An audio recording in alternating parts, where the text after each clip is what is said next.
apresentado, inclusive os trabalhadores, tá bom? E a gente vai fazer uma meditação guiada enquanto passa a conversa. Bem-vindo, palavras de boa. Obrigada, viu? Então, como sempre eu começo, pedindo a Jesus que ajude a gente a falar e pensar em coisas que auxiliem nossa evolução.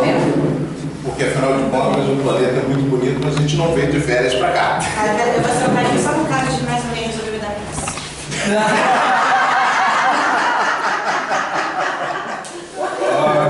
Percebeu a responsabilidade, né? Pois é. Eu vou fazer direto, então, a pedido, né? O que você não fala, o corpo sente. Aí eu coloquei um subtítulo de psicossomática e espiritismo. Né? Eu fui procurar, um tempo atrás, uma especialização em psicossomática por uma questão de consultório mesmo. Eu comecei a me dar conta que ocorriam alguns determinados quadros no consultório, e aí eu falei, caramba, que estranho, porque assim, algumas pessoas depois de um tempo pararam de relatar, então tinham quadros, especialmente com questão de sangue, né? Tinha gente com trombocitopenia, ou seja, falta de plaqueta, não, grande mas significa falta de plaqueta, pouca plaqueta. Então com sangramento, etc, vira e mexe, baixava no hospital, então, com o tempo isso parava, subia de queixa. Não que eu estivesse trabalhando o assunto, porque eu sou psicólogo, não tem nada a ver com sangue, né? Não estou trabalhando especificamente isso. Aí eu fui chegar e descobri que tinha assim, quase 10 vezes mais do que a ocorrência na população de casos desse no meu consultório. Eu falei, caramba, né? Que estatística estranha. E que mais? Depois de uns 2 anos de terapia, aquilo cedia. Cedia assim, desaparecia e deixava de ser foco tanto para a pessoa, ou deixava de ser foco para a questão de saúde, porque isso é dias, né? Parava de ter queixa. E eu peguei, fui checar dentro do mundo, fui pesquisando, e fui procurar, fiz uma especialização em psicossomática médica, né? Psicologia médica e psicossomática, e é muito interessante porque como ela era voltada, feita pelo pessoal médico, os caras viravam e diziam como assim, o segredo da coisa tem de ouvir o paciente. Eu falei, eu sou psicólogo, eu ouço o paciente. Presta atenção, porque é isso que eu faço. Né? Ontem mesmo eu estava vendo o Greg Neal brincou com aquele livro Que Bobagem, que saiu e criticou a psicanálise, né? Porque não é científica, etc. E, de fato, é um tipo de técnica que não termina se comportando de uma forma científica, até porque cada caso é um caso. Então como é que você vai fazer tudo certo onde cada caso é um caso? Dá para fazer? Dá, estatisticamente dá para fazer. E aí quando você vai fazer, você descobre que tem 10 vezes mais resultado do que até as drogas que são usadas para tratar as mesmas coisas. Aí você diz, nossa, ouviu, o paciente funciona, né? Como é que aqueles médicos lá estavam certos? Né? Então vamos falar um pouquinho sobre isso.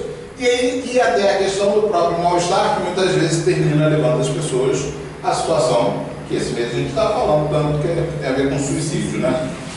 Então, o que o corpo não fala, o que você não fala, o corpo sente. Então, vamos falar um pouquinho, né, sobre as doenças e as emoções. Afinal de contas, elas têm uma ligação muito grande, né? Se vocês lembrarem, o Freud era médico, não era psicólogo. Psicólogos naquela época, né, não estudavam a mente, não faziam nada disso, não estudavam o comportamento, estudavam as questões muito mais filosóficas. Né? Então o cara chegava lá e ia estudar a cognição, a percepção, ou, né, era coisa mais assim. O Freud, que é médico, dá de cara com uma série de questões que sediam mediante hipnose. E ele ficou impressionado, porque o cara conseguia produzir e retirar sintomas com hipnose. Interessante que quando a gente lê André Luiz, a gente vê isso, né? Tem aquele caso de Gregório, que ele pega a mulher e começa a dizer para ela que ela é uma loba, porque ela não cuidou dos filhos, ela é uma loba, e aí, literalmente, ela passa a se comportar e muda o seu perispírito como uma loba e sai correndo.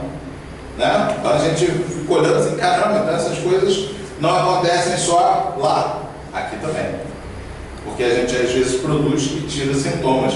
Então tem casos bem famosos de paralisia, dessas coisas assim, que o Freud deu de cara. Né? E aí começou a tentar usar a hipnose, mas aí ele termina dando de cara com uma paciente que tem um sonho lá que ele entende, né, como erótico com relação a ele fica com muito medo, ele para de usar a hipnose. Chega de hipnose, não quero mais falar de hipnose, vamos inventar uma outra técnica. E ele criou as primeiras técnicas de psicologia clínica.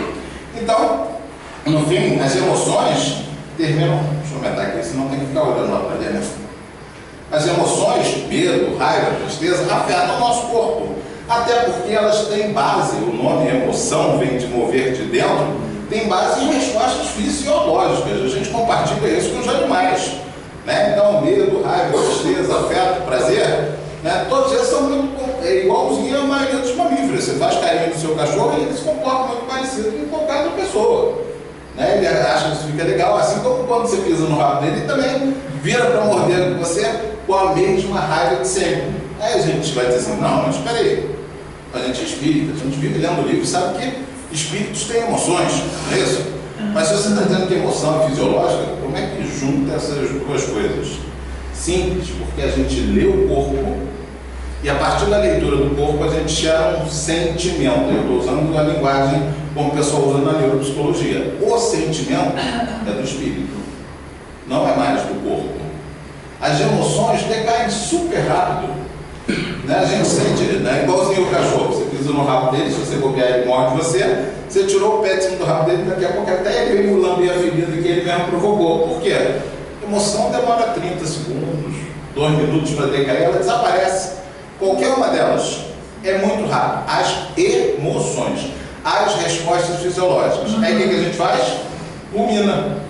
Tá notado? Como é que é o negócio do pensamento? A gente sai e começa.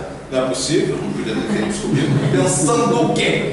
Quem é ele para fazer isso comigo? Né? Quando eu estou fazendo isso, eu estou ruminando, eu estou usando o pensamento para induzir novamente no corpo um estado alterado que era para eu fazer alguma coisa. Então, cada uma das emoções tem a ver com uma resposta fisiológica que é necessária para que as coisas aconteçam no mundo. Então, assim, se alguém me fere, eu preciso reagir de uma forma intensa. Então, tem toda uma resposta biológica que prepara meu corpo para agir, né? Que é a raiva. Assim como para fugir também. Quando eu tenho medo, também. Aquilo me invade de um jeito que eu tenha energia para correr. Né? Como a gente, no fim das contas, fez uma seleção natural, a gente continua sendo muito ansioso até hoje, né? Porque assim, quando estava todo mundo na savana africana que instalava o galho, né, a pessoa corria. O último que corria, às vezes, era a comida do leão. Né? Aí o primeiro sobrevivia e gerava descendente. Então estamos nós até hoje, século XX, não tem mais leão de trás da moita, lidando com a ansiedade. De uma forma muito intensa, muitas vezes de uma forma devastadora para o corpo, que não foi feito para ficar permanentemente ativado nesse estado. Né? Então, se eu ativo meu corpo com raiva ou com qualquer outra emoção, porque a ansiedade é uma coisa que está me preparando para lutar ou fugir. No fim das contas, ela vai atravessar o corpo, botando ele no estado, né? Botou turbo lá no organismo. O corpo vai aguentar ficar em turbo muito tempo. E a gente começa a ter problemas. Então, a gente tem relações também das emoções e doenças psicológicas. Não é? Muitas vezes eu começo a ter percepções alteradas em funções das emoções que eu vivo. Se eu vivo num ambiente que é permanentemente assustador, num ambiente que é permanentemente abusivo, eu termino montando uma percepção de um mundo diferenciada. Né? E aí o que ocorre? Eu termino chegando às doenças psicológicas. Eu estava brincando lá fora, falando que os diagnósticos psiquiátricos e psicológicos são muito mais descritivos do que qualquer outra coisa, né? Não, fulano tem déficit de atenção com hiperatividade. Isso tá bom, isso eu já sabia, não sabe me dizer. Né? Eu trouxe ele aqui no médico para você dizer alguma outra coisa. Não, esse aqui, ele só tem ansiedade generalizada. Eu também já sabia. Poxa. Não, mas é TAG. Ah, tá bom, beleza. O que é TAG? Transtorno de ansiedade generalizada. Eu só sabia disso. Então, os diagnósticos eles são muito descritivos. Por quê? Porque todo o nosso psicológico funciona de outro jeito, porque ele não está contido no corpo. Você não tem um órgão que gera um problema. No corpo é assim. Eu tenho um problema no meu rim, eu tenho uma nefrite, eu tenho um problema em algum canto, eu tenho um problema gerado pelo órgão que não está funcionando bem. No cérebro a coisa é diferente. Por que o cérebro funciona, sabe para quê? Guardar hábitos. Nossa cabeça é uma máquina de guardar hábitos. A gente, o que repete, vai ficando marcado. Marcado daí a ação ser tão importante. Aquilo que eu repito, e vai ficando cada vez mais fácil de ser eliciado, de ser trazido à tona. Então, se eu sou o tempo todo respondo com violência às coisas, qualquer coisa que acontece é uma resposta violenta que acontece. Se ao contrário, eu perdoo com muita facilidade, quando as coisas acontecem, que vem à tona o perdão. Então, o corpo serve para facilitar a nossa vida constituindo hábitos. Então, no fim das contas, a gente termina gerando doenças psicológicas, como eu falei que são descritivos, porque eu me permiti repetir, e aí aquilo fica marcado no meu cérebro a tal ponto que muitas vezes nem eu consigo não trazer aquilo à tona. Né? Então, a pessoa é ansiosa por quê?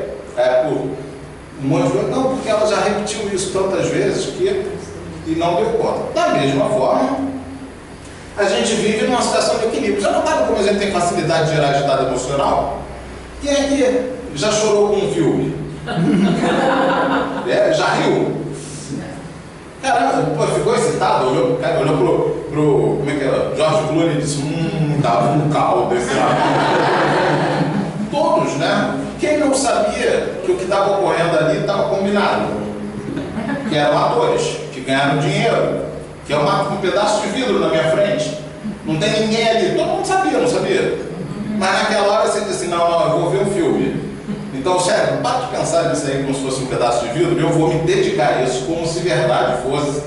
Vou sofrer, vou ficar com medo, vou fazer tudo. Olha como a gente tem facilidade para gerar estados emocionais. Só que a gente usa essa facilidade para gerar que estados emocionais? O que a gente escolhe gerar para a gente? Um estado de paz, de tranquilidade? Ansiedade. Quem sabe? Ansiedade, raiva, né? O vizinho botou uma música que eu não gosto, pronto, eu tenho um ataque dentro de casa. Pra quê? É a música que ele gosta. Eu escuto a que eu gosto, ele escuta a que ele gosta. Natural isso, né? Não, não é. Então, no fim das contas, a gente tem muita facilidade para gerar esses estados emocionais. E eles são meio como se fosse andar de bicicleta. Porque assim, muitas vezes alguma coisa acontece e me desequilibra. E realmente eu saio do centro e vou parar num ponto. Seja muitas vezes num estado de melancolia, seja num estado de euforia. E aí, se eu estou funcionando bem, eu induzo de volta aquele equilíbrio. Ok? Algumas vezes eu não estou funcionando bem mesmo. A máquina também dá defeitos. Não estou dizendo que isso não ocorre. Tem vezes que eu produzo alguns neurotransmissores de menos. Então eu tendo um estado sempre melancólico, ou seja, eu sou depressivo. Ou eu produzo demais, eu sou eufórico. Ok? Então são estados que muitas vezes puxam a gente, é como se tivesse um carro puxando para a direita ou para a esquerda. Exatamente a mesma coisa, o carro está puxando, mas quem está dirigindo aí quem é? É o espírito, sou eu que estou dirigindo. Então eu tenho como ir compensando. Então você acha que não precisa de medicação? Depende, porque isso cansa. Se eu tiver que dirigir um carro que esteja puxando muito para um lado, eu vou conseguir, mas eu vou acabar muito cansado. E ocorre também com quem está lá conduzindo a máquina biológica. Então, às vezes, a medicação serve para equilibrar isso e deixar fazer o carro não puxar mais para a direita nem para a esquerda. Eu posso decidir com mais tranquilidade. Outras vezes, não. Outras vezes, até a pessoa provocou um estado desse, e às vezes por proteção. Quando o pessoal fez o Prozac, que seria a droga da felicidade, não sei o quê, descobriram que um dos efeitos colaterais era suicídio. Mas como? Se o cara está deprimido, eu dou uma droga, ele fica contente, aí ele se suicida? Porque aquela depressão era protetiva. Acabava com a energia dele para que ele não tirasse a própria vida. E aí quando você ia lá e simplesmente equilibrava isso à força com uma medicação, o que ocorria é que ele ficava com energia e executava o ato. Então a gente tem sempre que ter muito cuidado com medicação. Primeiro, porque ela demora a fazer efeito. Né? O cérebro tem uma barreira, literalmente, uma barreira chamada barreira hematopoética, nome bonito, né? Decora para dizer para impressionar os outros, né? É uma barreira que, por quê? Porque se quando eu tivesse uma gripe, por exemplo, que as toxinas invadem o corpo, que a gente fica sentindo o corpo doendo, o corpo mole, etc., invadiria o cérebro, eu começaria a ter alucinação, começaria, né? Tudo ia ficar fora do lugar, podia ser até que parasse o meu próprio metabolismo. Então tem essa barreira para proteger. Então começa a tomar uma medicação, não adianta tomar, tomei hoje, amanhã não preciso não. Eu tenho que tomar no tempo, porque aí equilibra a concentração do plasma, passa para dentro do cérebro e faz o efeito. Mas continua sendo canhão para matar passarinho. Por quê? Eu tenho uma área que falta determinado neurotransmissor. Aí eu vou indo do cérebro inteiro. Né? E aí, antes mesmo de começar a funcionar no cérebro, funciona no corpo. Aí o pessoal tem boca seca, altera sono, altera libido. E o cara diz, eu vou parar que esse remédio só me faz mal. Não, calma. Tem que esperar uns 28 dias. Aí pronto, aí você diz, bom, e agora como tá? Continua ruim. Então para, assim. Não para de ver não, porque tem que fazer o desmame do mesmo jeito. Mas então a gente está falando que as emoções tanto afetam as doenças físicas, à medida que elas superestimulam o corpo de um jeito ou de outro, como afeta as doenças psicológicas e altera o equilíbrio que a gente tem. Então, funcionou? Funcionou. Mas vamos falar um pouco mais. Vou falar de dores que falam. Porque, no fim das contas, como eu falei, o Freud foi atraído para esse negócio da psicologia clínica, que é ele que funda isso, né? Ele não foi nem... ele carrega muita coisa do pensamento médico, me desculpe, para dentro da psicologia, né? Essa coisa do tentar achar que existe lá dentro órgãos. Então deve ter o inconsciente, o id, o ego, o superego, não sei o que e tal. Ele tenta pensar aquilo meio da forma médica e carrega muita coisa disso para dentro, né? Pensando nessa coisa de que existe algo que está com defeito e isso gera um sintoma. Só que a gente é o contrário, né? Porque os sintomas somos nós. A gente é que está precisando de alguma coisa e produz comportamentos desse jeito. E quando a gente começa a olhar desse jeito, muda muita coisa, porque aquela pessoa que está ali na sua frente, ela está sempre tentando dar conta de um sofrimento. E isso é estranho quando a gente pensa, porque a gente gosta de pensar que o outro é culpado, não foi? Eu brinco dizendo que isso é um defeito do nosso pensamento. Nosso pensamento ainda é muito verbal, né? A gente está uma brincadeira que eu faço também, está no pré-2. No pré-1, mundos primitivos, já aprendeu a lidar com a natureza. No pré-2 tem que aprender a não morder o coleguinha. Não morder o coleguinha, pelo amor de Deus. Né? Trata ele direitinho, certo? Esse é o pré-2, mundo de provas e expiações. A interação entre os espíritos é que gera um sofrimento. Quando isso melhorar, quando todo mundo procurar cuidar do outro, né? O bem prevalece e não vira um mundo perfeito, vira um mundo de regeneração. Pode nem rosnar nesse mundo. Não pode nem rosnar nesse mundo. Pode rosnar. E assim, a ideia é que não é a ideia, eu brinco às vezes assim, que o pessoal pensa que a solução é ser zen emoção. Não é isso. A solução é se dar conta de como usar aquilo. Porque quando você tem raiva, algo está acontecendo. Vou dar um exemplo que eu gosto muito de dar. Você sai na rua e vê alguém, uma pessoa que é da população de rua deitada lá no chão. O que você sente com aquilo? Isso tem que acabar. Isso tem que acabar é raiva. Eu preciso destruir isso. Como é que você faz isso? Você vai lá, acolhe a pessoa, dá uma roupa para ele, dá um banho, dá comida. Qual a emoção que você usou? Raiva. O que você gerou depois? Caridade. Ok. Ou o outro chega lá, pega querosene, joga em cima dele e tapa fora. Qual a emoção que ele usou? Raiva. E o que ele fez? Ira. Então, assim, sentimento não é emoção. As emoções não são boas ou ruins. As emoções, se elas não existissem, a gente não via as coisas. Elas são literalmente alertas. É como se tocasse um alarme dentro da gente, dizendo, olha, presta atenção nisso. Então, quando você olha alguém e diz, meu Deus, que coisa interessante, é um alarme. Olha, presta atenção nisso. Sabe, você se comprometeu lá no plano espiritual, que ia ficar com essa pessoa, sabe? Olha aí. E aí você sente isso. Sente. Antes mesmo de você entender o que está acontecendo. Então, assim, emoções não são sentimentos, são coisas diferentes. O mesmo sentimento pode gerar coisas muito ruins. A gente viu recentemente o pessoal, não, Deus mandou amar os outros, por isso que a gente tem que ter uma arma em casa. Ficou doido, rapaz. O pensamento é esse, né? A gente consegue distorcer muito aquilo que a gente sente. Então, voltando lá, Freud foi se interessando por isso, por dores que falavam. Daí foi ver pessoas que ficaram cegas, que ficaram paralíticas, né, que ele descobriu que conseguia mudar isso através de uma técnica psicológica. E ele encafifou, né? Porque assim, ele foi lá, um dos casos que tem é que a pessoa tinha sensação na mão, apertava e doía, mas no braço não. Ele disse, está errado. Eu já dissequei braço, é o mesmo nervo. Se romper o nervo aqui na mão, não pode sentir nada. Se sente na mão, aqui tinha que sentir. O que é isso? Né? E aí ele descobriu que existia muito mais do que ele imaginava. Até às vezes o pessoal brinca dizendo que ele é parecido com um Colombo, que saiu para achar o caminho para a gente e já achou um continente inteiro. Né? Mesma coisa. Freud tenta resolver essa questão e descobre que isso vai muito mais além.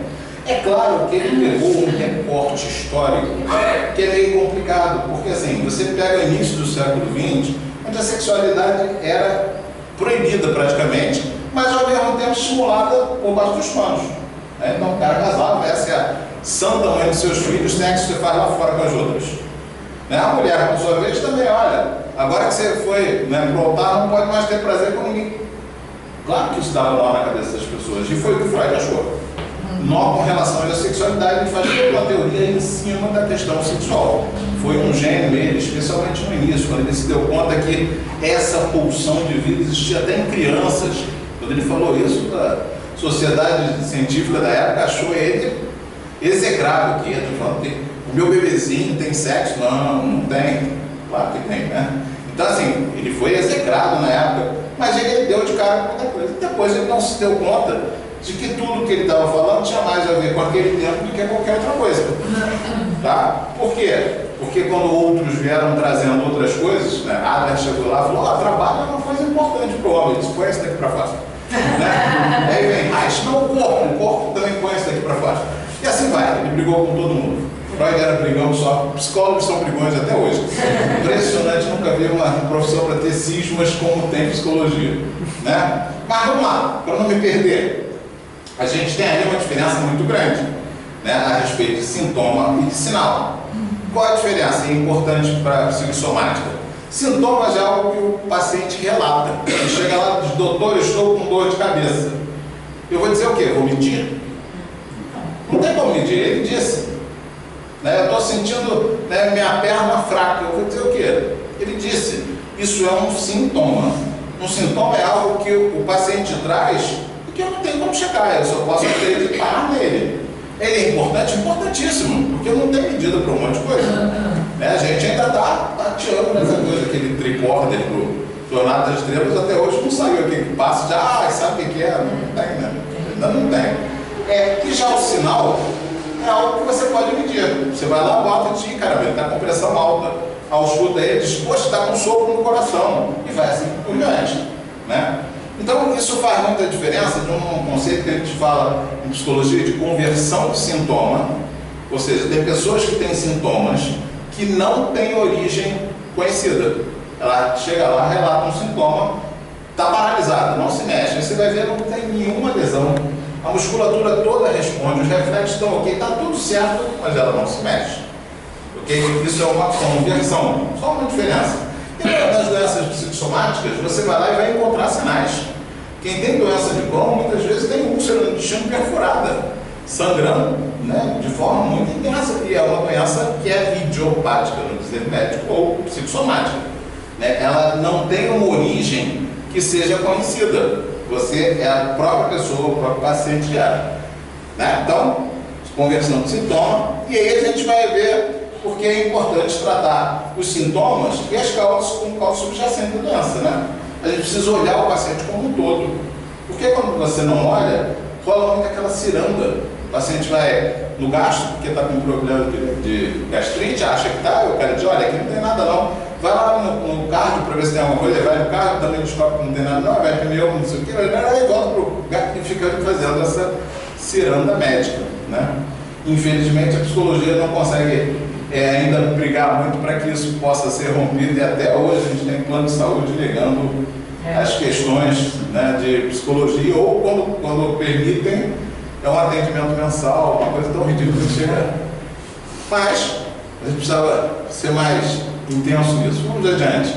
Então, vou começando lá no início, né, tá o Freud, eu falei dele até ali. Tem uma brincadeira que uma vez perguntaram para ele sobre charuto. O charuto, Freud, é uma conversão do período oral. Ele disse, não, às vezes o charuto é só um charuto. Quando é comigo, não vem não. Assim, é claro que a interpretação é um jeito que ele usava muito, dele olhar e dizer, eu sei o que está ocorrendo com você. A verdade é que não sabe. Ninguém sabe. O próprio pessoa que está ali sofrendo também não sabe. Mas ela dá sinais daquelas coisas, ela deixa que isso apareça de algum jeito. Então, se você tem um olhar treinado, e aí, meio que a gente estava falando lá em cima, e você consegue abandonar o que você já sabe tanto antes, você consegue escutar as coisas que aquela pessoa está trazendo e verificar o que está se passando ali. Porque senão, às vezes, você fica preso em coisas que são repetitivas, né? O exemplo prático até já dei. A questão do coração. Se eu estou literalmente o tempo todo enraivecido, seja lá por que for, porque o presidente não é o que eu quero, ou porque, sei lá, pode escolher qualquer coisa, né? Ou porque o centro espírita mudou o horário e pronto, não posso mais ir aqui, eu vou ter que arrumar outro centro, qualquer coisa que seja. Se eu estou constantemente realimentando essa raiva, meu coração vai apresentar problema. E aí vai ser psicossomático, não vai ser mais só uma conversão. Porque vai chegar o momento que o músculo vai estar mais espessado, vai chegar o momento que as válvulas vão estar falhando, que eu vou estar trabalhando com uma pressão maior. Então, assim, vão ter sinais que vão aparecer se eu não cuidar disso. A própria neurociência já se dá conta disso agora de um jeito muito melhor, porque antes ficava tudo de uma coisa mais, né, de achar que.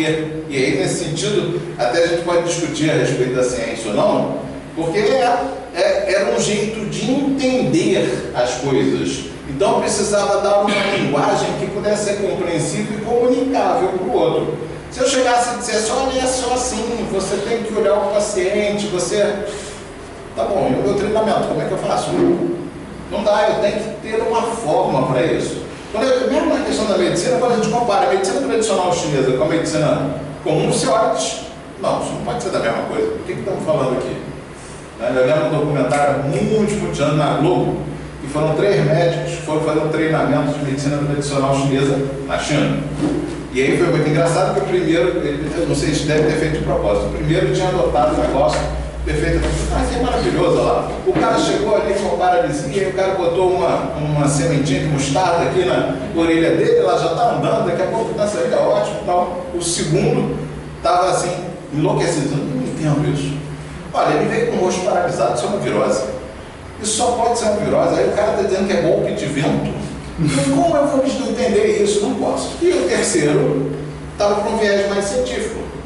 Estava assim, ele tinha dito, olha, eu não sei o que é, mas vou lhe mostrar aqui, eu pingo aqui esse isótopo radioativo nesse ponto e eu meço a radiação nos outros pontos do tal meridiano que eles falam. Então, eu não sei o que é, porque eu não conheço nenhuma estrutura subjacente que siga esse caminho, mas que funciona, funciona. Interessante, né? Então, assim, você vê como a gente faz frente a um conhecimento novo.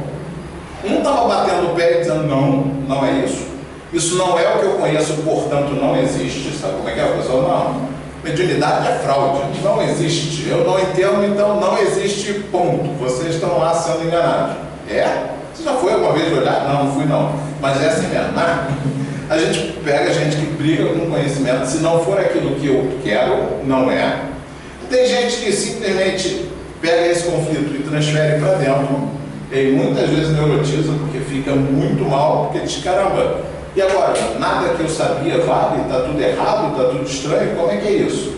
E tem gente que vai simplesmente se dedica ao fato. Então a gente precisa olhar, porque assim, eu estou falando isso de um assunto técnico, mas na vida da gente é a mesma coisa, né? Não está dando certo você com seu filho, você faz o quê? Briga para que seja do seu jeito? Fica desesperado? Ou vai olhar o jeito que funciona? Isso vale para qualquer coisa.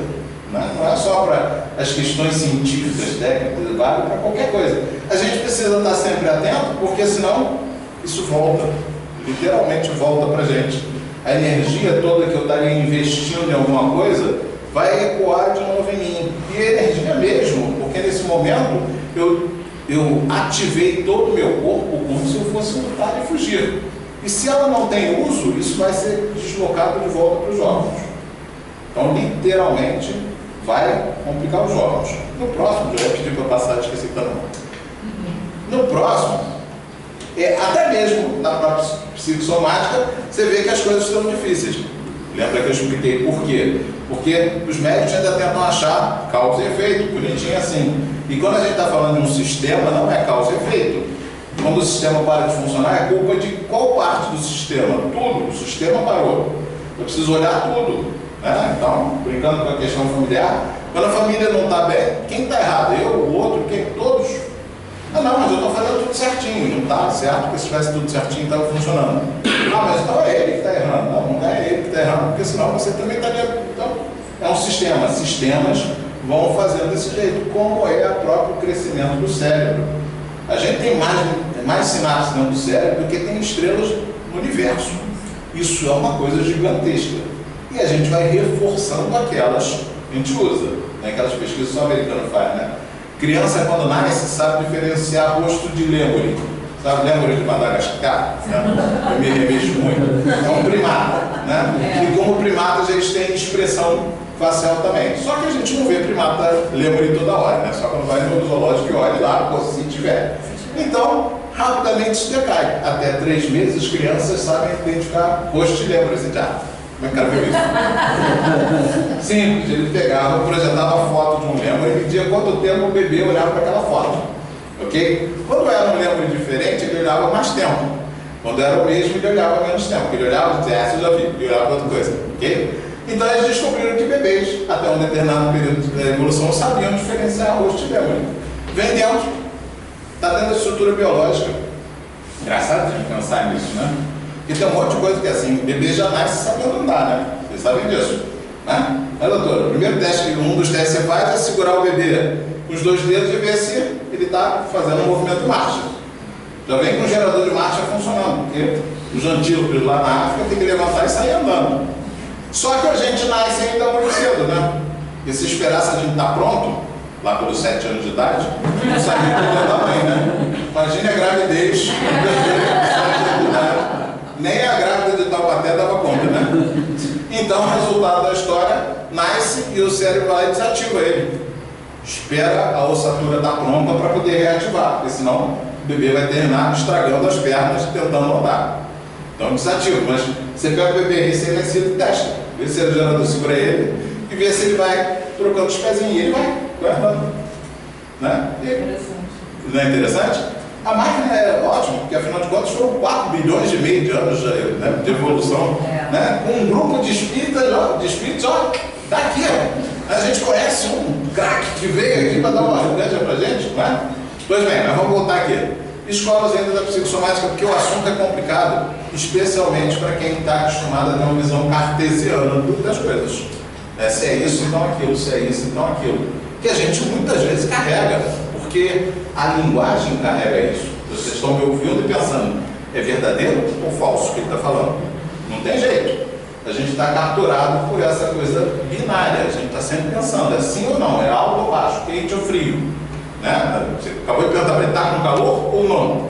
Né? Então, assim, não tem jeito, a gente trabalha com uma linguagem binária. Só que a vida não é binária, ela é contínua, as coisas evoluem, elas vão cada vez mais soltando novas coisas e se desenvolvendo, e não de uma forma sim ou não.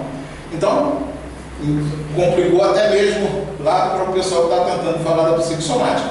A primeira dela, que é a escola americana, a escola de Chicago, terminou limitando muito isso, dizendo, achando que as doenças psicossomáticas só seriam 7. Asma, úlcera gástrica, artrite reumatoide, retocolite ulcerativa, que é a doença de Crohn, dermatoses, né, e tireotoxicoses, que é aquela tireoidite de Hashimoto, e hipertensão. Só essas doenças são psicossomáticas, o resto não tem nada a ver, o resto é outra coisa, e começaram a tentar dizer aquelas coisas que a gente se pega fazendo. Não, fulano tem pressão alta porque ele é ansioso. Fulano é assim porque, né, então ficaram tentando fazer as correlações entre as doenças que eles tinham percebido que eram psicossomáticas e as características de personalidade. Não deu de todo certo, né? A segunda escola, que é a francesa, vai se concentrar já no discurso do paciente. Vamos ver o que ele traz, que provavelmente são questões psicológicas que estão gerando aquele fenômeno. Ok? De novo, tenta ter aí uma visão de causa e efeito, e não sistema. Né? E a escola inglesa se concentra mais nessa coisa do estresse. Então, achando que as tensões que você vive geram estresse, e esse estresse comparece no corpo enquanto pensa. A gente se pega falando dessas 3 coisas, não tá? Não, fulano é muito estressado com esse trabalho, ele vai ter uma úlcera. Se pega falando exatamente isso. Vai, não sei. Muitos terão, outros não. Né? A gente muitas vezes faz essa associação e não percebe que você está, inclusive, tentando atribuir a culpa da doença ao doente. É porque você é assim que você está doente desse jeito. Né? E não é essa coisa só causa e efeito. Então vamos lá para o próximo. Né? E eu até brinquei que o pessoal ia gostar, não ficou tão fácil de ler, mas eu leio para vocês. Eu botei ali um exemplo que eu peguei de chakra, um site até de yoga, né? Porque é muito engraçado a respeito disso, porque a gente que dá passe, não sei se vocês notaram, quando ela está dando passe, ela está seguindo os chakras. Né? E estava falando do que está ali, ó. O chakra coronário falando do que eu entendo, o frontal do que eu vejo, o que eu ouço, né? O outro falando do que eu falo, o laríngeo falando do que eu falo, o outro do quanto eu sinto, do que eu amo, do que eu detesto, o chakra do plexo solar, né? Falando do que eu faço, de novo, no que eu sinto, falando no chakra, e no outro, do que eu sou. É muito engraçado, porque aí tem um teórico da psicologia muito famoso, falei dele já, do Reich, que ele descobriu que o corpo tinha a ver com as neuroses, que a gente colocava couraças nas regiões do corpo. Você olhava a pessoa e via quais eram as questões pelo movimento que ela tinha em determinadas áreas, né? E ele usa a mesma coisa, por isso que eu botei chakras, né? Que a gente fala sempre do corpo, né? Espiritual, plexos que tem o corpo, tem regiões com um acúmulo de nervos e couraças. Parece que tudo está dando a mesma coisa. Sim, porque a gente está falando do mesmo efeito, não está? A gente está falando do ser humano. Então, os indianos descreveram isso falando dos chakras, né? Deram dessa forma. O Reich olhou lá e viu a mesma coisa, as mesmas funções comprometidas. Então, assim, quem tinha dificuldade de falar, tranca a boca. Não é? Quando você está naquela reunião, você não pode dizer, vai assim, exala.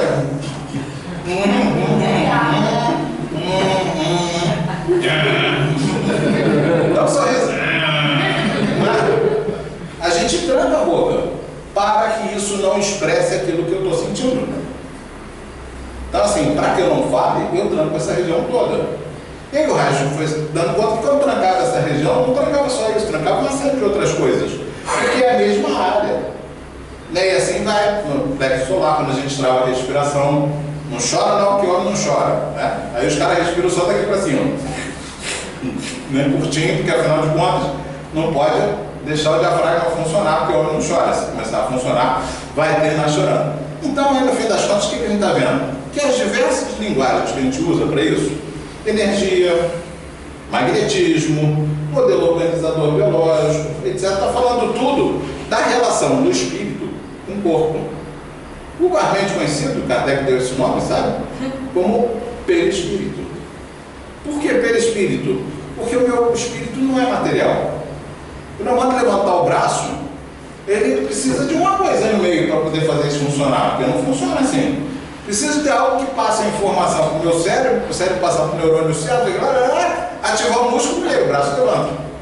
Não é? Vocês decoraram isso direitinho quando nasceram? O pessoal disse, olha, quando você quiser levantar o braço, não, né? Não. A gente simplesmente foi fazendo uma correlação célula a célula do espírito com o corpo. Então a gente criou um perispírito. Algo que está entre o corpo e o corpo material, que permite que eu passe as informações de um para o outro. Né? E ele passa quais informações? Só as que eu quero, quem dera. Quem dera, só que eu queria. Né? As emoções fluem, que é uma beleza, porque isso é bem ciente, bem ancestral.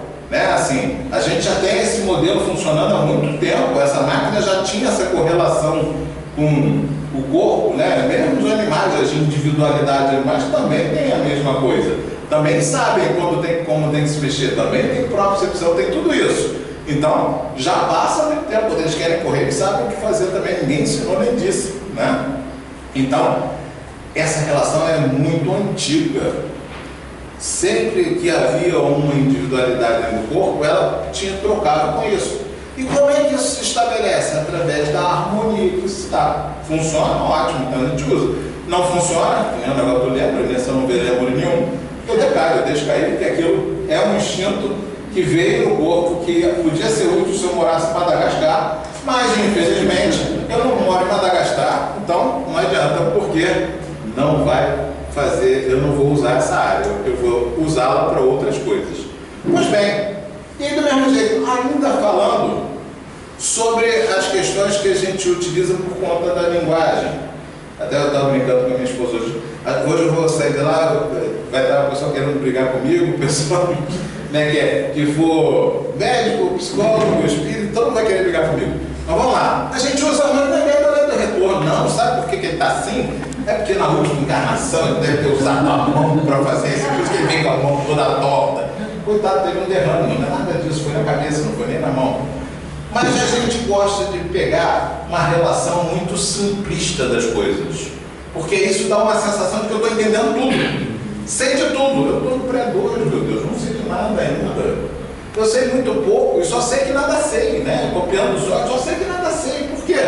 Porque a gente ainda está no início, a gente está tentando descrever uma estrutura que é muito maior, que a gente não consegue dar conta do que é, né? E a gente está no iniciozinho, aprendendo. Então assim, as leis naturais não falam de lei do retorno. É claro que assim, o Espiritismo esclarece que não existe nada que não tenha tido, né? Que não tenha tido uma causa. Mas qual é a causa? Eu não sei. E isso é importante, porque muitas vezes a gente é cruel. Entra alguém doente, você está vendo? Última encarnação, imagina como ele foi para ser assim. Aí o cara já está sofrendo da doença e ainda sofre do preconceito. Que as pessoas já dizem, viu? Deve ter sido muito ruim, né? Não, isso é quase uma campanha que eu faço pessoal. Não dá para saber. Pode ser que agora ele tenha se desenvolvido a ponto de enfrentar aquela prova. E eu tenha coisas muito piores que ele que não foi para frente ainda porque eu não dou conta. Se eu recebesse um terço daquilo, eu pirava. Eu gosto de citar sempre o Stephen Hawking, já notaram? O cara na faculdade foi ficando paralítico, acabou a faculdade completamente paralisado. E ainda tem a paixão de brincar e dizer assim, ainda bem que eu escolhi física teórica. E assim eu não preciso fazer nem experiência na prática. Tinha, né? Já foi, já desencarnou. Mas olha que ânimo para olhar a própria situação. Olha que postura que ele tem frente às dificuldades.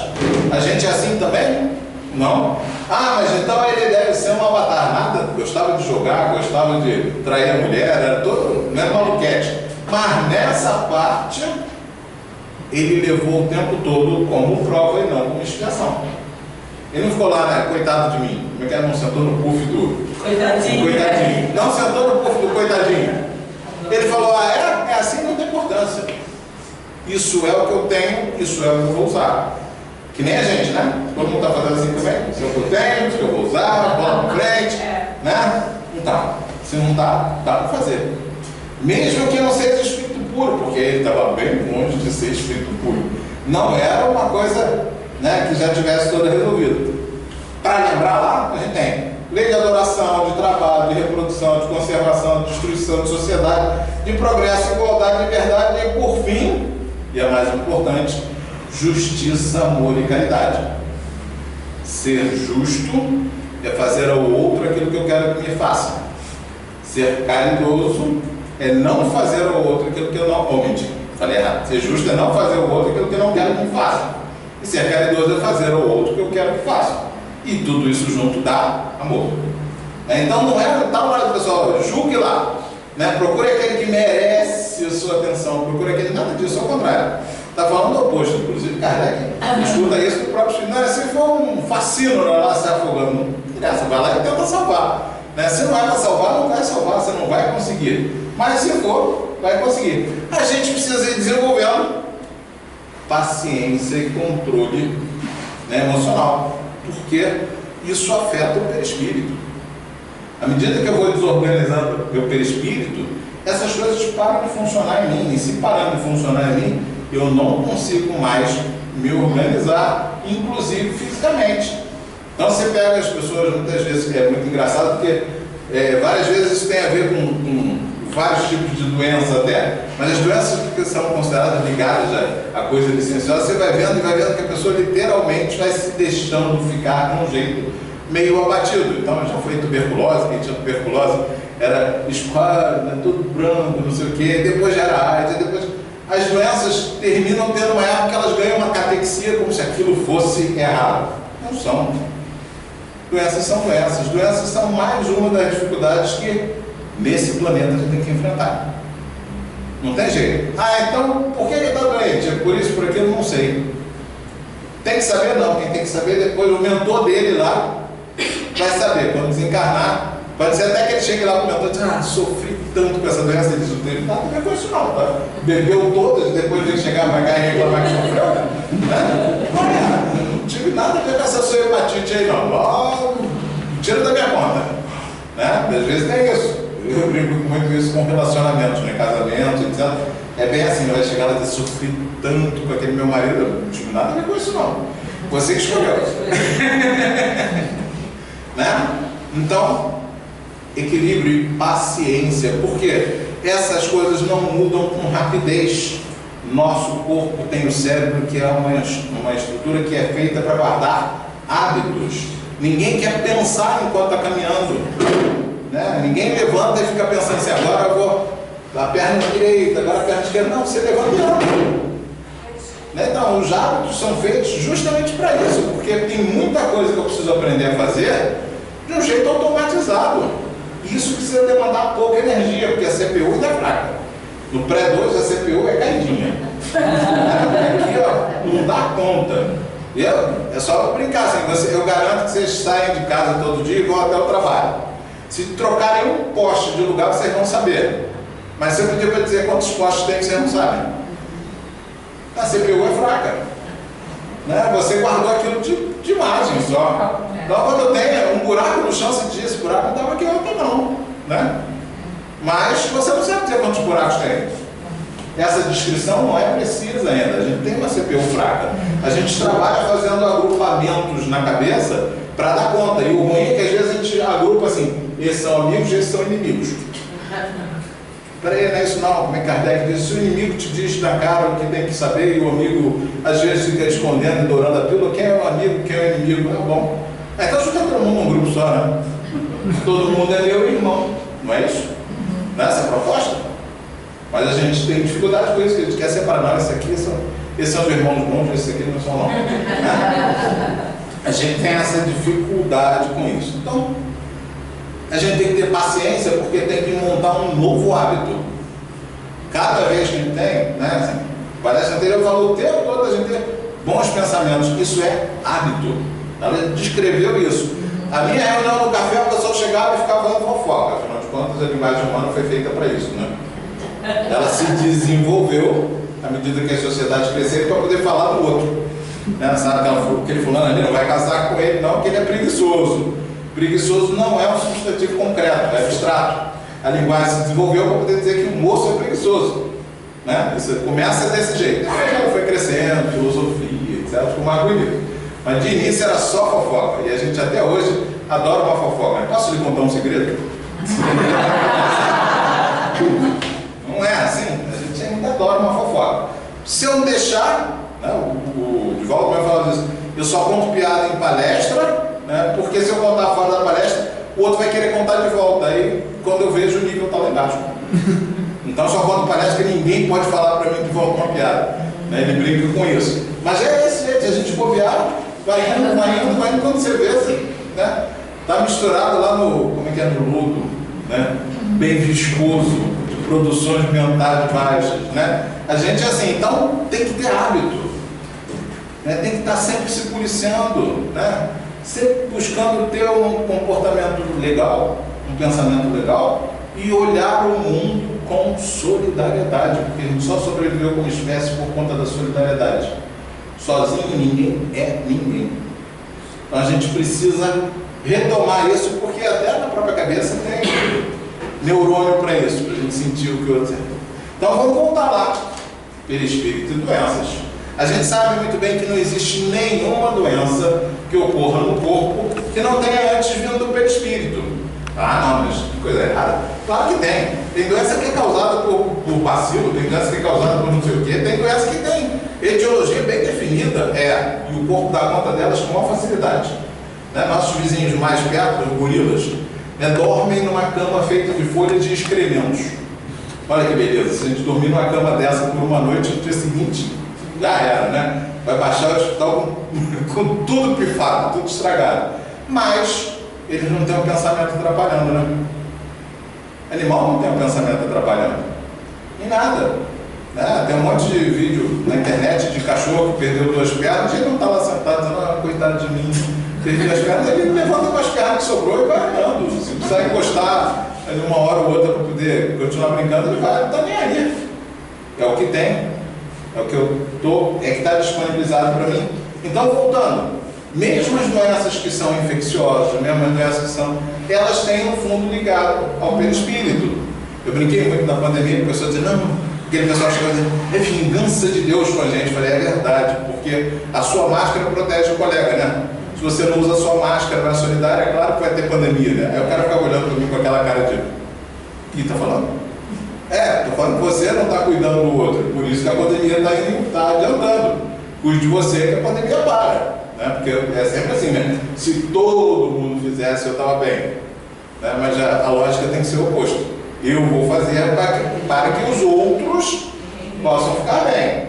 E o que eles vão fazer? Aí sinto muito, mas a minha ação. A minha ação eu cuido, a ação de cada um cuida. E cada um responde pela sua ação. Porque a gente encarna para agir, né? Para pensar, a gente podia pensar no plano espiritual, a gente pensa e como pensa. E normalmente pensando lá, a gente pensa tão direitinho, né? Pensa em coisas boas, eu vou me dedicar, etc. Daí encarna.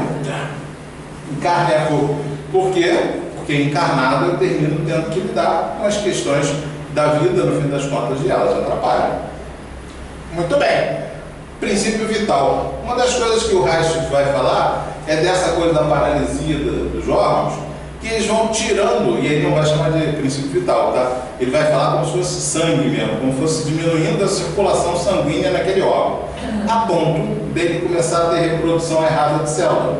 Então ele viu uma correlação muito grande, agora percebam que, cuidado para não inverter a lógica, entre as couraças e o surgimento de cânceres, que são justamente doenças que estão ligadas à reprodução errada de célula. A gente tem lá, né, lá dentro da gente, macrófagos, é isso, doutor? Que vão lá e quando vem assim, essa célula se dividiu errado, olha aí, come a célula de novo para liberar os nutrientes e poder fazer tudo certinho. Com o tempo eles vão parar de funcionar. Então, assim, uma das coisas que a gente vê muito mais ocorrência de câncer é porque a gente vive mais. Essa coisa a gente tem que ter sempre em vista. Muitas vezes a gente fica, viu? Tá com câncer, então deve ser, por que não? Calma.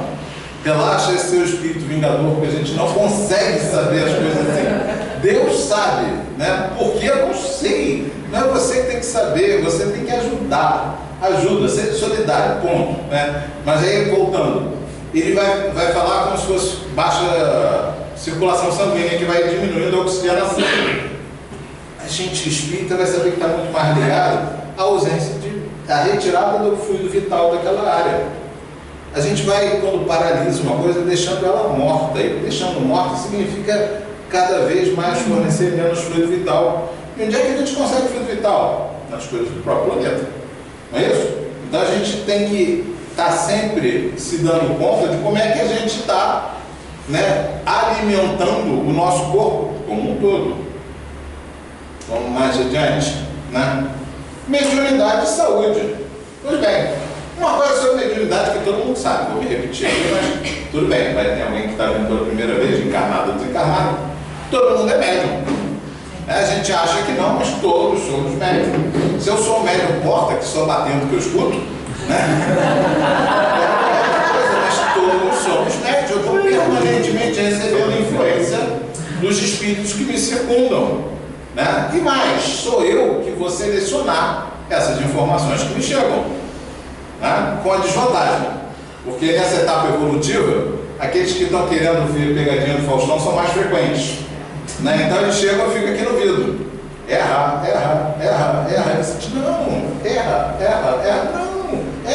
né? Eles ficam insistindo. E aí por que eles insistem? Porque faz eco na gente. Quando não faz eco, o obsessor não fica. Não tem graça. A graça é fazer eco, né? E quando é que faz eco? Quando ele é bem do mesmo nível que eu. A gente costuma achar que o obsessor é aquele espírito grosseiro. É, igualzinho a mim. É igual que ele fala e ecoa dentro de mim, senão não funcionava. Né? Se ele chegar lá e dizer, não, vá lá, caça um animal e morda igual meu, eu dizer, que não faz sentido? Claro que não, né? Mas ele não vai falar isso, ele vai dizer briga com o vizinho,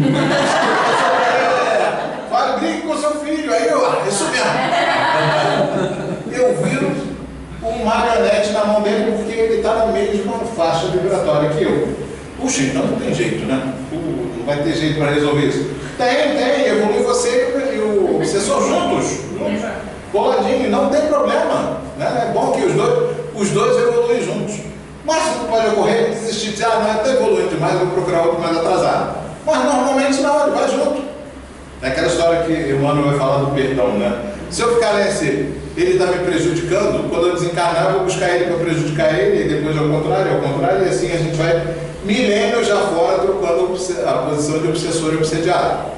Né? Aí ele diz, perdoa, porque se perdoar acaba essa confusão, né? Perdoou, não tem mais o que fazer, não precisa trocar mais, tudo bem. Resolveu um problema que podia durar milênios.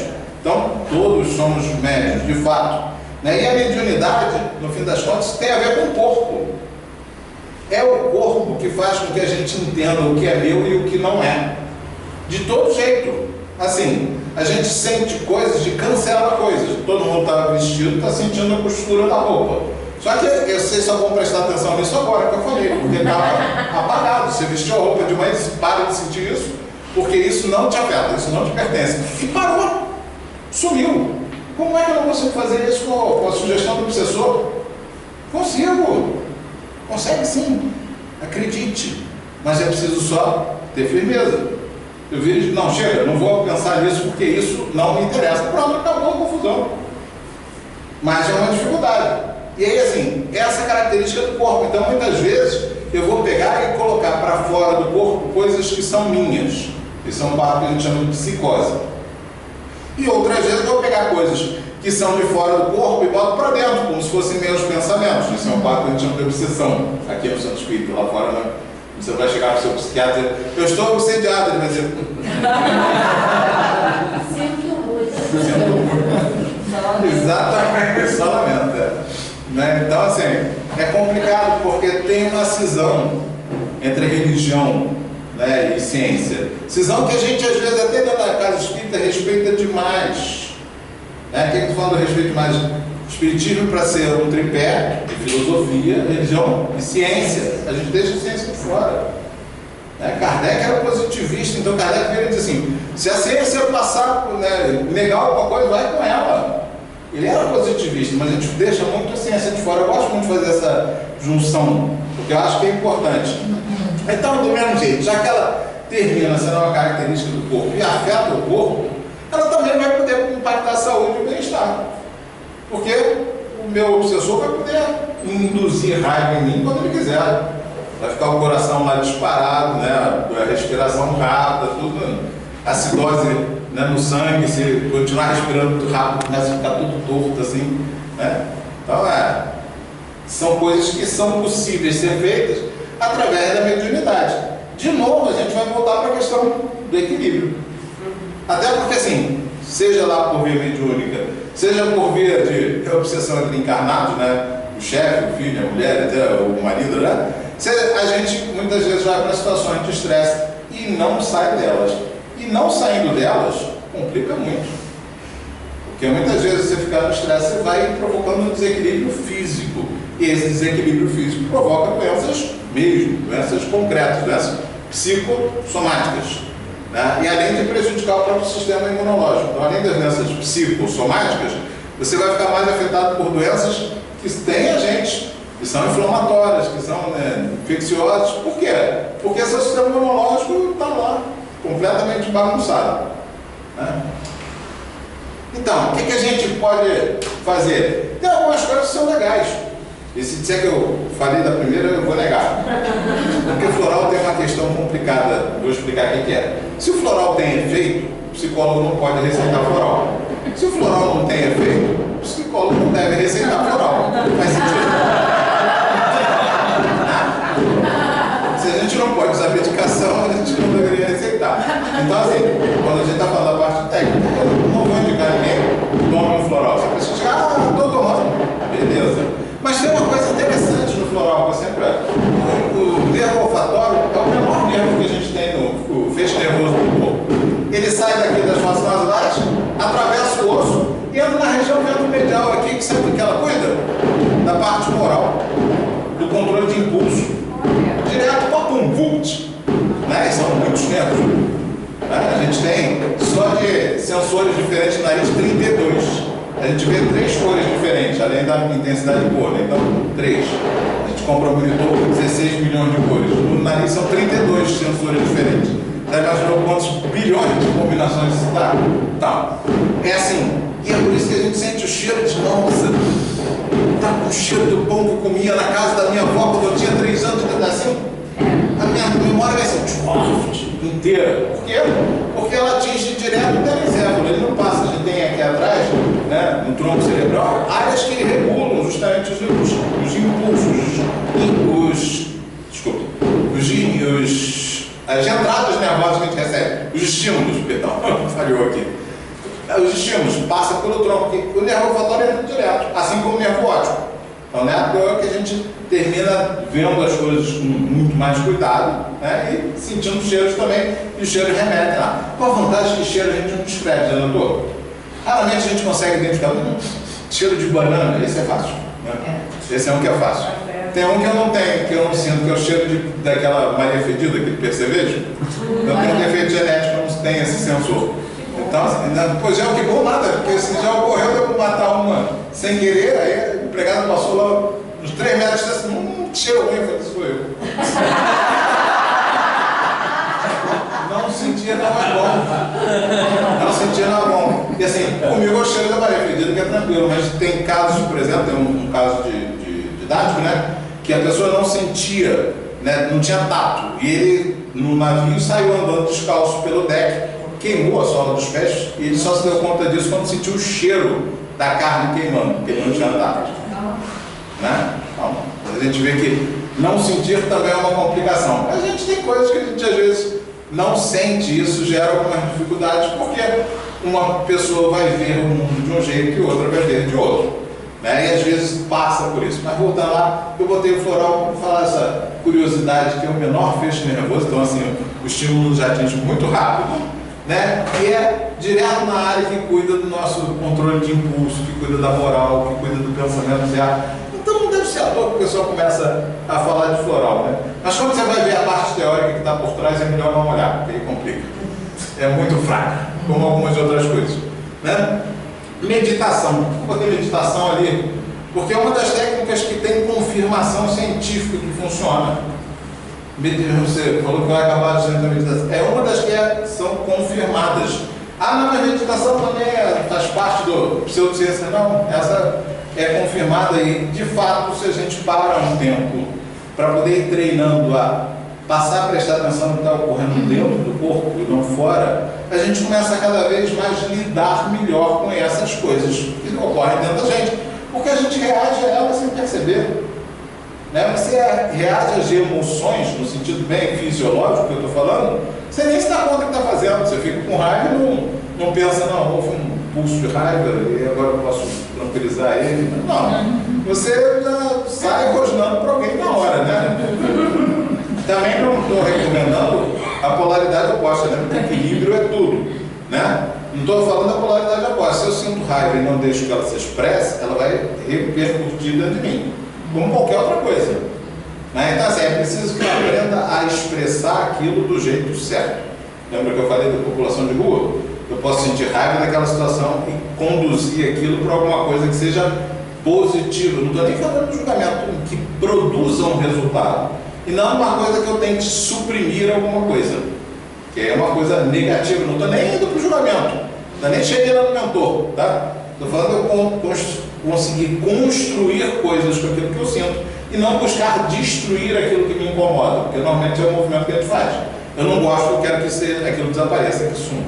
Né? E a questão da própria natureza.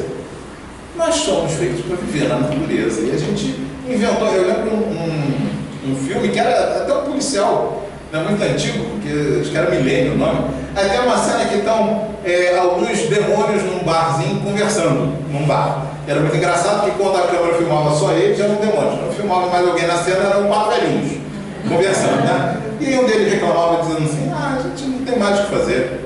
Eles já inventaram tudo de ruim para a vida deles, eles ficam o tempo todo dentro de uma caixa, quando estão dormindo, põem um barulho enorme para despertar, etc. E aí ele falava das coisas do dia a dia, e falando que isso seriam justamente as coisas que deixam a gente irritado. E deixam sim. Aí a gente tem que literalmente trazer à tona as nossas escolhas, né? Para ver o que a gente está escolhendo. Eu quero aquilo ou eu estou fazendo só porque eu estou sendo obrigado? Se eu estou fazendo se eu estou obrigado, será que tem alguma alternativa? E uma das coisas que faz com que a gente volte a se perceber como um ser no mundo é a natureza. Ela falou da praia, não foi? Lá a praia lá. Natureza. Você olha a imensidão do mar, cadê o problema? Sumiu, né? Poxa, frente à imensidão do mar, que problema é? Ah, poxa, meu chefe brigou comigo hoje. Ah, tá bom. Deixa eu falar, né? Amanhã muda. Não é assim? Então, se a gente vai buscar a natureza, é importante porque a gente sente falta disso. Ainda que não perceba, a gente sente falta de estar nos ambientes, de novo, junto a todo o sistema. Porque é um ecossistema. E nós somos vivos, a gente não está morto, não, a gente está vivo. Por mais que a gente faça de conta que não, né, que invente um monte de coisa, que invente compromisso, agenda, né, iPad, etc. A gente continua vivo e precisa estar nessa situação. É bom ir lá, de vez em quando, botar o pé no chão, né, sentir a água, sentir o calor, literalmente estar de volta à natureza. Então, lembrando, quando a gente está falando de um tratamento integral, não dá para pensar só de um lado. Então a gente tem que pensar no corpo físico, porque nós também somos animais, então tem que estar lá nutrição adequada, exercício físico, descanso. Isso é importante. Se eu não durmo, não tem como não alucinar. E eu estou falando literalmente. Se eu passar 2, 3 dias sem sono, eu começo a alucinar. Normalmente alucinação positiva ou negativa. Eu começo a ver coisas, né, passando lá, eu fico assim, ué, cadê o acionador aqui? Ele não estava aqui, o acionador está na sua frente. Não, está aqui não. Eu não consigo mais destacar do universo isso, da percepção, e dizer, está aqui. Então a gente, se não dormir, alucina. Assim como se não descansar, se você está muito cansado, muita gente vai chegar às vezes relatando depressão, e você vai ver que a depressão é cansaço. A pessoa trabalha tanto, não dorme, está cansado. E cansado, todo mundo fica sem energia. E quando eu estou sem energia, eu me sinto depressivo.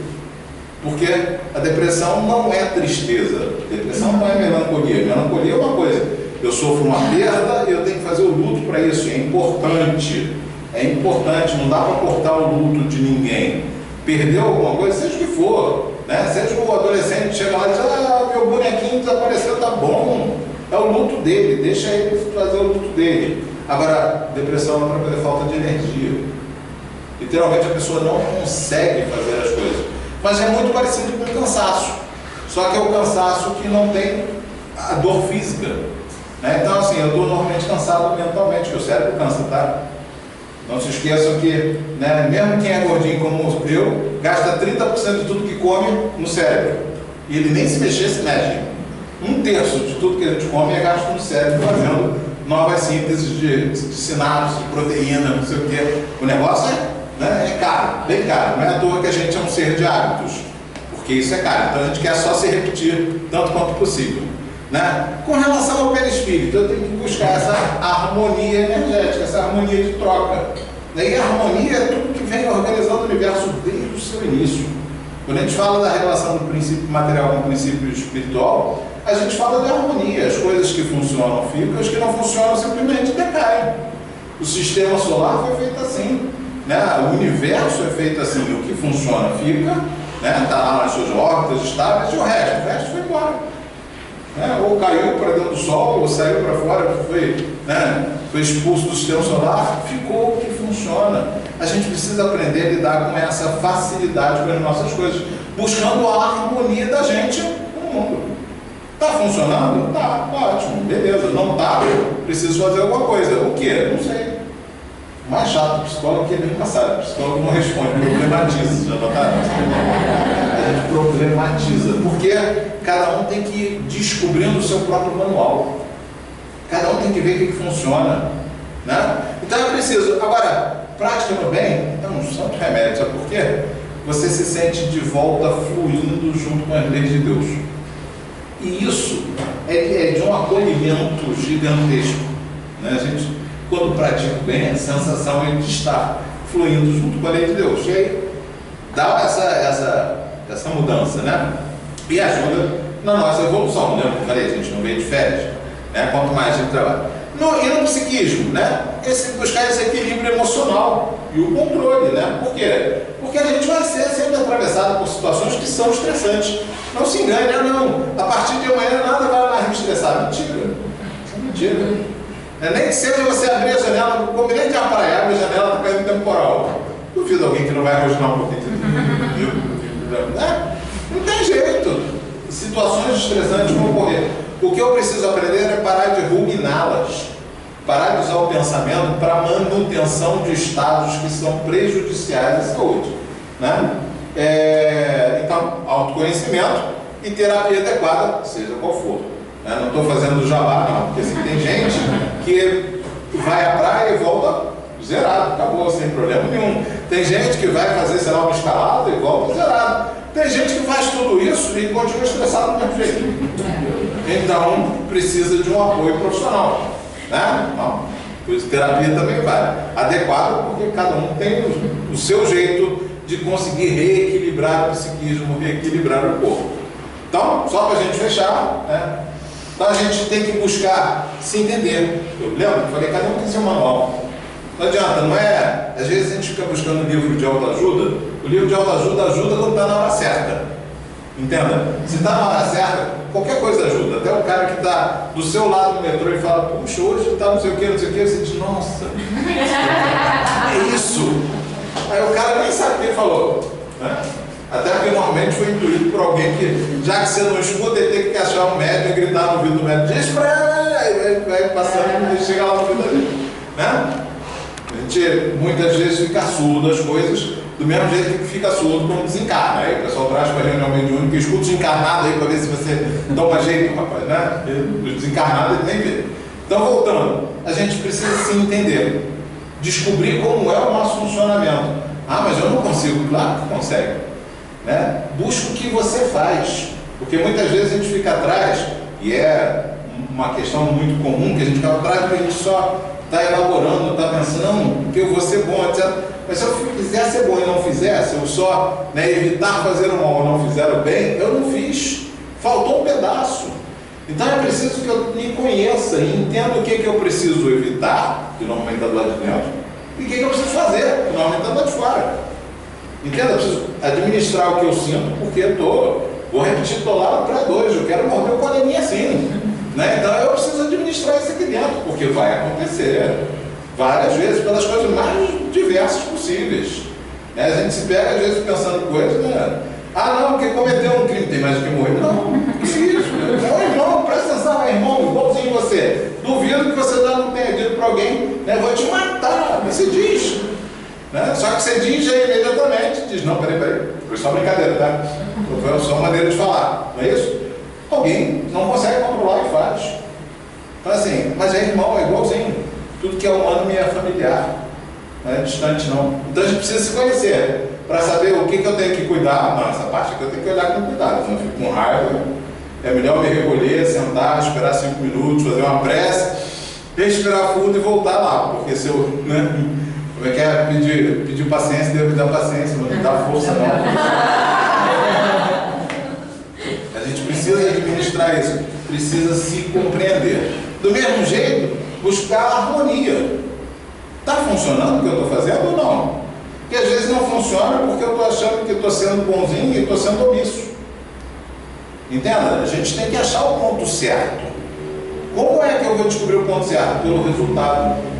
É pelo fruto que vai se conhecer a árvore. Né? Então eu tenho que olhar o resultado. Como é que está funcionando? Aqui está funcionando. Porque eu não sei direito que vai funcionar. Né? Ninguém sabe. Eu vou ter que experimentar. Experimente o que é do mundo e entender o que é bom para você. É isso que o Paulo dizia. Então, vamos nessa que é bom buscar harmonia e evolução. E responsabilidade. Porque não adianta, ninguém vai ser responsável quando desencarnar, vou dar de cara com o mentor, ele vai perguntar, e aí, fulano fez o que com você? A pergunta é o que você fez. Não adianta.